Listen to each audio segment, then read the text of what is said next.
All right, Secretary of State Antony Blinken is giving his final press conference at the State Department right now. Let's take a listen.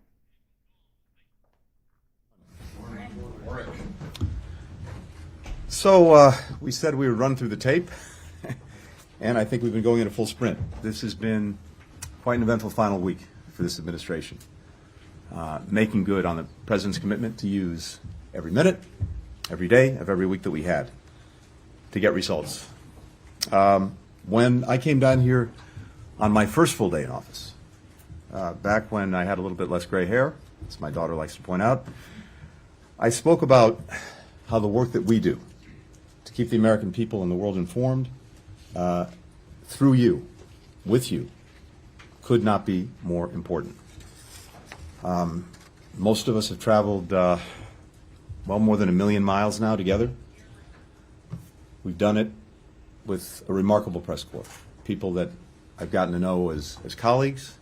If I said friends, that might actually create problems for you, but let me simply say how much I appreciate the partnership, the professionalism, the work that we've done. I have even greater respect, even greater appreciation for you asking the tough questions, for you holding us to account,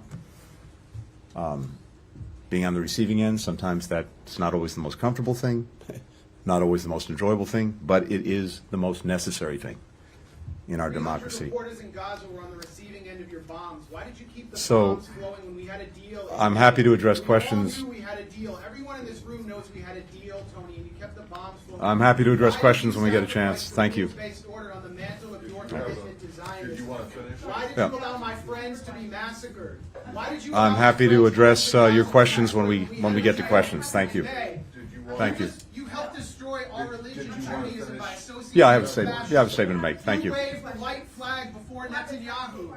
You waved the white flag before Israeli fascism. I look forward to taking questions when I get a chance to finish my statement. Thank you. Your grandfather was an Israel lobbyist. Are you compromised by Israel? Why did you allow the Holocaust of our time to happen? How does it feel to have your legacy be genocide? How does it feel to have your legacy be genocide? You too, Matt. You smirk through the whole thing every day. You smirk through a genocide. Thank you.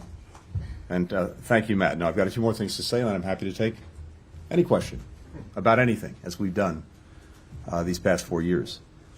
And indeed, I'll talk a little bit about the developments the last few days as well. But I first really wanted to say thank you to each and every one of you. And also thank you to, maybe not everyone. Well, okay, there's an asterisk, and yes, thank you, Matt Lee.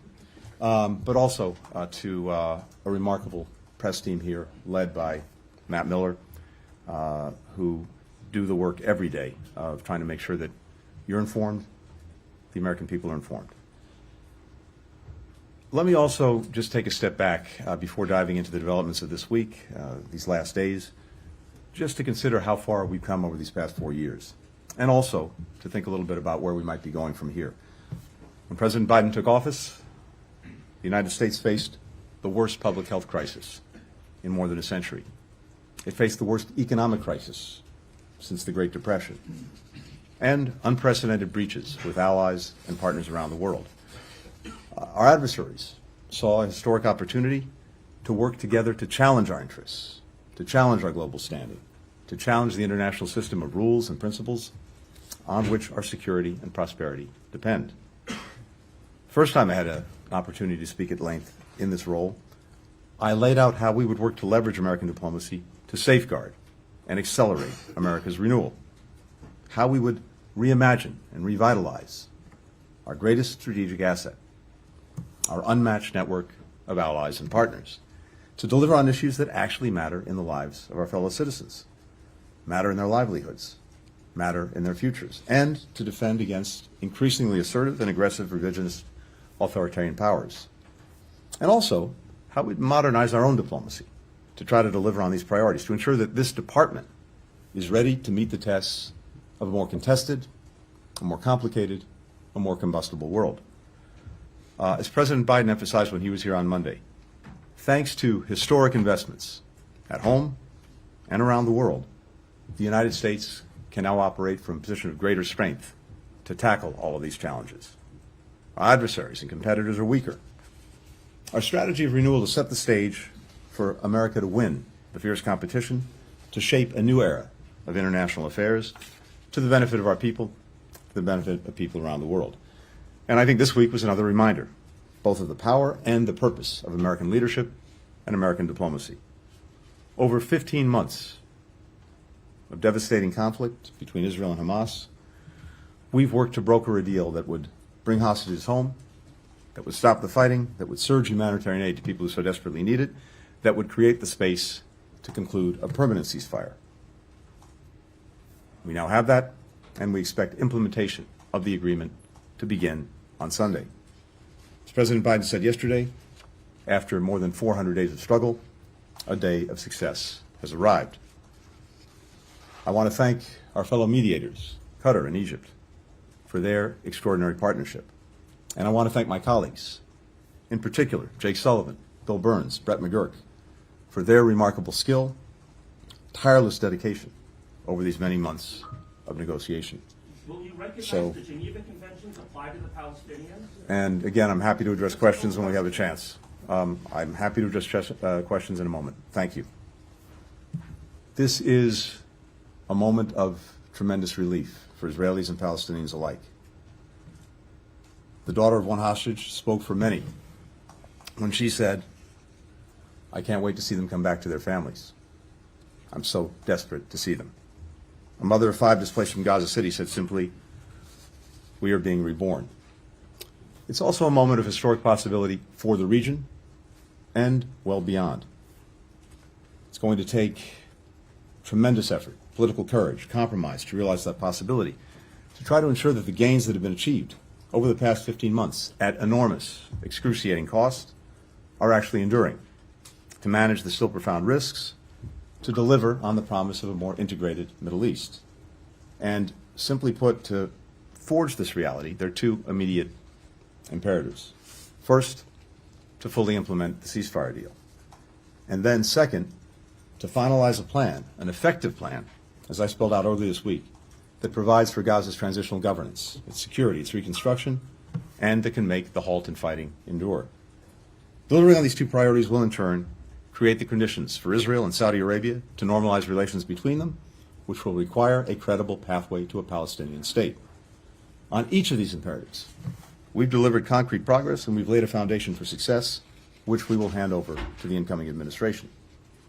Together, they represent a historic opportunity to advance the long-term interests of the United States, our partners in the region, and around the Middle East.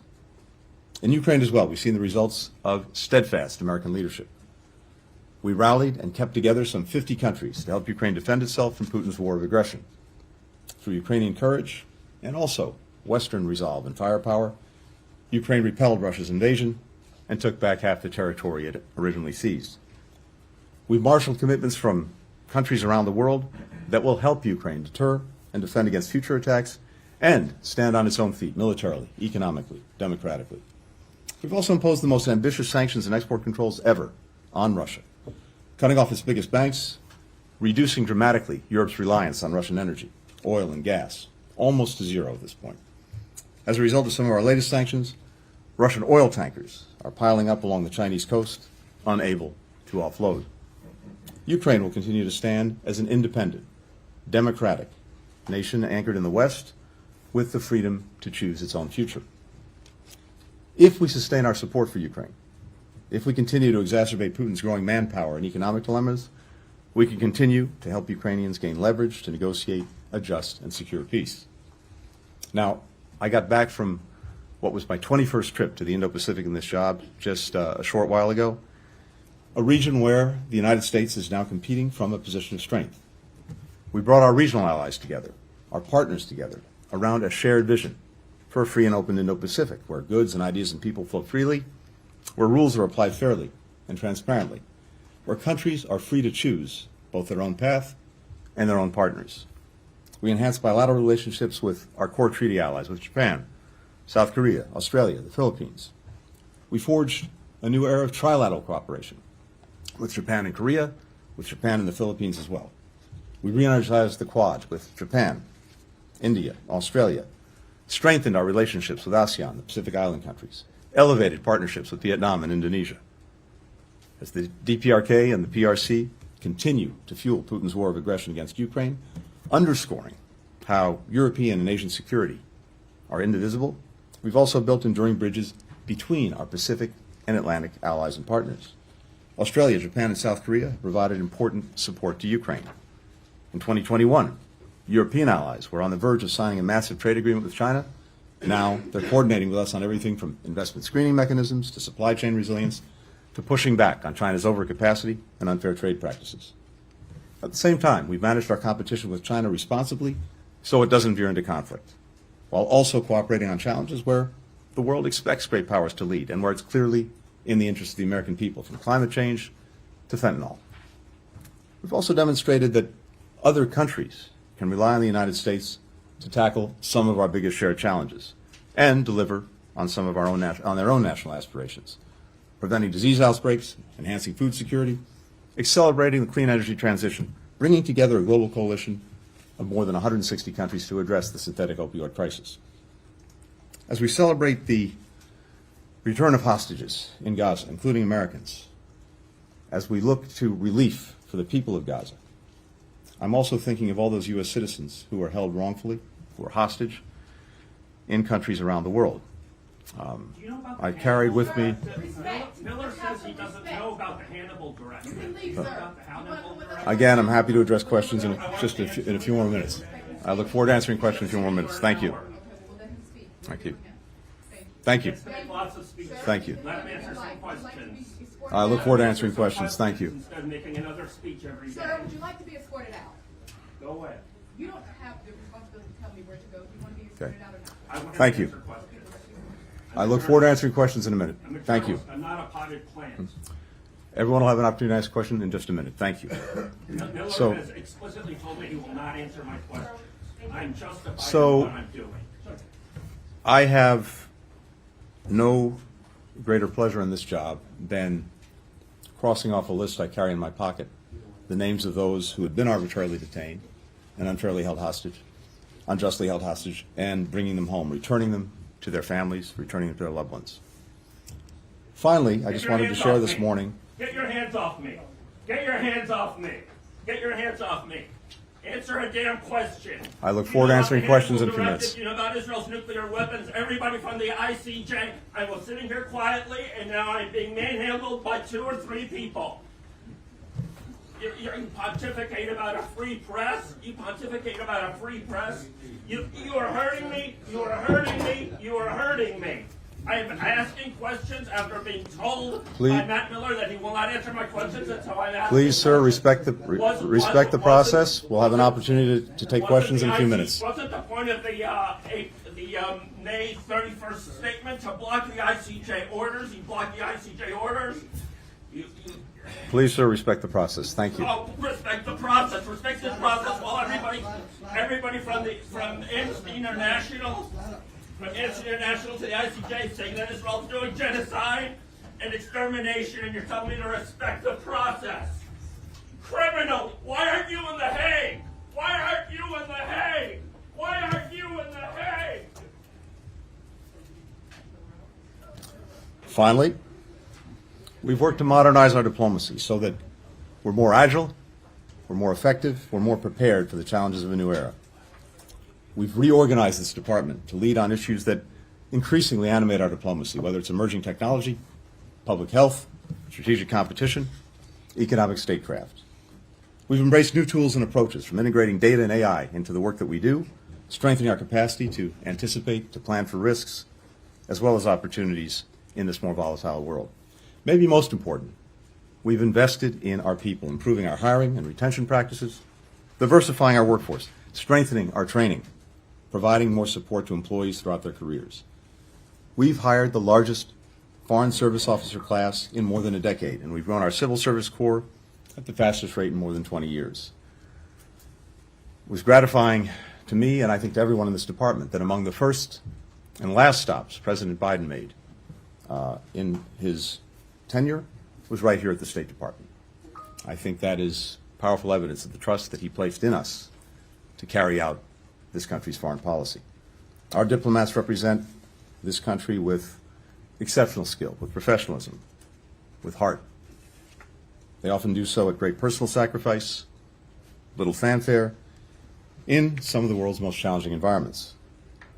It has been, simply put, the greatest of honors to be able to work shoulder to shoulder with them. These past 4 years, there have also been moments of disappointment, of hardship, of heartbreak. But I leave this job knowing that we spent every day thinking about and working toward what we believe is best for our people, the citizens we have the immense privilege of representing. And I'm confident we leave office with our country and with this department in a much stronger position than we found it. And now, with that, one last time, I look forward to taking some questions. Mr. Miller. Thank you very much, Mr. Secretary, and thank you for the very opening comments about the work, the cooperation with us, the press corps. Even when we haven't always been satisfied with the answers, we do certainly appreciate your willingness to engage with us, and so thank you for that. I want to start, actually I only have one question. Exactly 16 years ago today, January 16th, 2009, former outgoing Secretary of State Condoleezza Rice had her final press briefing here. And all of the questions she got were about Israel and Gaza. Every single one of them. And she said, we were working on an enduring ceasefire. She was about to sign an agreement with then Foreign Minister Livni that would move toward that way. She was working with international partners. Names have changed, but countries pretty much the same: Egypt, the Europeans, the Gulf Arab states, and so. 16 years ago, we were in the same situation that we're in now, particularly because this ceasefire, current one, still seems to be in limbo. I'm wondering if you can point to any progress that has been made over the course of the Bush administration, the Obama administration. Has there been anything that has changed or given you hope? Because we're basically back in the same position we were 16 years ago. Yeah. Thank you, Matt. This is a long story. It's an enduring story. It's a story that is not likely to end anytime soon. And if you go back over the course of many administrations, not only Secretary Rice, but so many of our predecessors and so many of her successors, and now me, this is a story that we've been engaged in one way or another.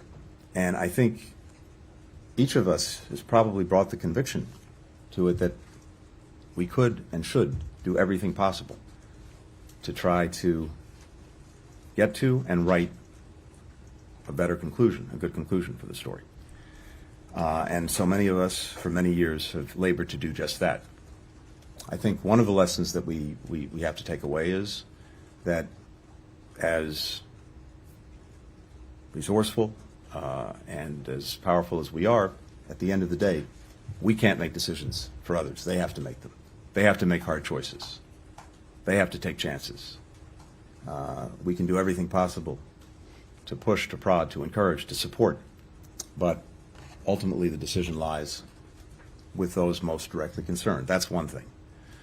But the second thing is, and I believe this strongly, there's also no substitute for our engagement, for the efforts that we make in trying to move this forward and get to a better place. And yes, we have absolutely seen both progress and promise. And the question is whether leaders on all sides, with the people behind them, will find a way to seize on those opportunities. So, as I laid out in some detail just the other day, when we took office, we were very focused on pursuing greater integration in the region as the real answer to creating more security, more peace, more opportunity for people.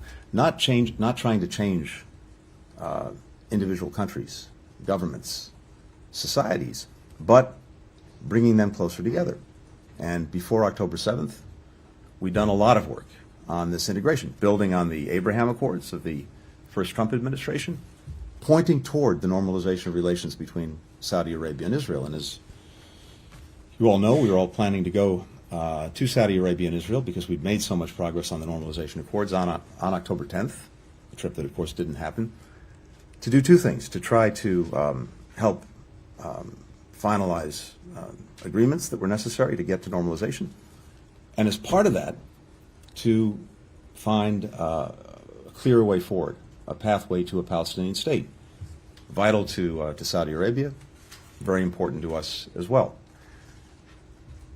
Even with everything that's happened since October 7th, I believe strongly, including from my many conversations with leaders in the region, whether it's in Israel, in Saudi Arabia, or beyond, that the desire to pursue integration, the desire to bring countries together, remains strong, remains powerful, and can be a driving force for finally resolving some of these other questions, including the Palestinian question.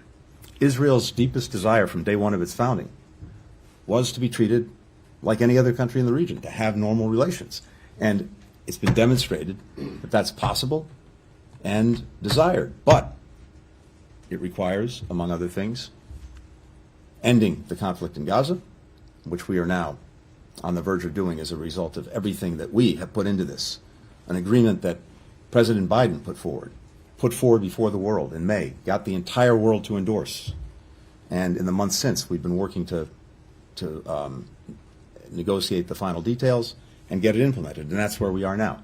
So, end Gaza is one, and then yes, a credible pathway to a Palestinian state is two, and leaders will have to summon the vision and the courage to do that. I laid out some ideas for how you can get there just the other day, but I believe that is possible. I believe the driving desire for integration is something that can carry this forward. Finally, I'll say this. We've also seen, as a result of so much of the work that we've done, what the possibilities are. For Israel, when it was attacked in an unprecedented way by Iran, a direct attack with hundreds of missiles, hundreds of drones. Not only did we come to Israel's active defense for the first time ever, we brought other countries along to do that, including countries in the region. And Israel now sees powerfully what it stands to gain from greater integration in the region, including in a common security architecture. All can see that this is a way to effectively isolate the troublemaker in the region, Iran. So all of that is there, all of that is possible, and I think for the incoming administration, it'll be important to continue to show here's one path and what can be achieved by following that path. And then there's another, which is perpetual violence, destruction, terrorism, despair for people. That's the choice. I think we've now put in place and done the work that handing it off can be used to build a strong foundation and move down that much more positive path. Thank you, Mr. Secretary. Thank you for your service. Thank you for doing this. I trust you're not going to miss the million of miles that you've done in the last 4 years, and that you're happy to finally see your children. I wanted to ask you on Gaza, of course. You mentioned a tremendous relief in the region, both with Palestinians and Israel. There seems to be uncertainty for the ceasefire. And basically it was announced yesterday, and it's supposed to be implemented on Sunday. That's 4 days, quite a long time. Israel has led new strikes on Gaza today or overnight. How confident are you that this ceasefire is actually going to happen? And if I may, just a broader question, after the 4 years, or your 4 years, and now that your tenure is coming up, what is your proudest accomplishment in these 4 years, and what is your biggest disappointment? So on the ceasefire, yes, I am confident, and I fully expect that implementation will begin, as we said, on Sunday. Look, it's not exactly surprising that in a process, in a negotiation that has been this challenging and this fraught, you may get a loose end. We're tying up that loose end as we speak. I've been on the phone in one way or another all morning with Robert Berger, with our Qatari friends, and I'm very confident that this is moving forward, and we'll see the start of implementation of the agreement on Sunday. Secretary of State Antony Blinken there giving his final press briefing at the State Department. And Secretary Blinken started with opening remarks about the many miles he had traveled during his tenure there and also just some of the accomplishments that his department accomplished over the past 4 years. But those opening statements also were interrupted repeatedly by individuals from the audience, presumably reporters, shouting questions about the ongoing ceasefire negotiations and the ceasefire deal between Israel and Hamas. So I want to bring in Robert Berger now. He is a CBS News contributor. He is joining us now from Jerusalem. Robert, all right, first reactions to that press briefing. Well, he said that he expects, Blinken said that he expects this deal to go forward and to begin implementation on Sunday. That's when we're hoping to see the release of 3 female Israeli hostages. Now, there has been some problems today with the deal, but I just have breaking news that according to Israeli media that the problems have been resolved and that the Israeli cabinet will meet tomorrow and is expected to approve the deal. So it looks like these initial hitches have been resolved and that the deal will go ahead. That is breaking news, Robert. Thank you for bringing that to us. I want to go back into what's happening within the Israeli government, though, because it's important to note part of the reason why the mood changed earlier today, since the news broke that there was a ceasefire deal, was that not all of the lawmakers in the Israeli government wanted this ceasefire deal. Can you explain why? Well, there are 2 extreme right-wing factions in the government that don't like this deal for several reasons, but the main party was actually threatening to quit the government, the party of the Treasury Minister, Bezalel Smotrich, who is far right, saying that this is a bad deal. They oppose the release of terrorists. We're talking about the release of 1,000 Palestinian prisoners in the first stage. But they said, okay, we'll take the 33 who are supposed to be released in the first phase. And then they were demanding that Israel go back to war to defeat Hamas, which was one of the original goals of the war. Having said that, it's expected, even despite the opposition of these far right-wing parties, that Netanyahu will be able to get this through the cabinet really without any problem, and that these ministers won't quit the government. Yeah, I mean, it was a fear earlier today that the Israeli government could collapse if these individuals left the government, resigned because of this decision. I'm curious, you talk about the 3 phases of this ceasefire deal. Can you walk us through each one and what they mean? Okay, so in the first phase, which we hope begins on Sunday, you're going to see the release of 33 Israeli hostages gradually. Apparently 1 batch per week, maybe 3 or 4 Israeli hostages. These are women and sick and men over the age of 50 in this category. And we don't even know if all of them are alive. It's already known that some are dead. It's just not clear the number of the 33 who are actually alive. It's assumed maybe about 1/3 are dead. Then, in 2 weeks, begin the negotiations on the second phase, which is supposed to see the release of the remaining 65 Israeli hostages and probably 2,000 Palestinian prisoners at least in that phase. But that has to be negotiated, and the fear is that it will be dragged out. And then in the final phase, the third phase, you would see the reconstruction of Gaza. And that would be some rebuilding and establishing a Palestinian state? Well, of course, Blinken, we heard him just mention that the goal is a Palestinian state. That is not going to happen right away. But reconstruction, keep in mind that Gaza, I would say 80%, according to UN figures, has been destroyed. So the rebuilding of Gaza, the reconstruction will come first. The idea of a Palestinian state, Netanyahu's government certainly doesn't accept it, especially after October 7th. But they are hoping to get in billions of dollars from the international community to help rebuild Gaza. What are we hearing, Robert, from the families of these Israeli hostages possibly soon to be released and those who were not on that list of hostages to be released?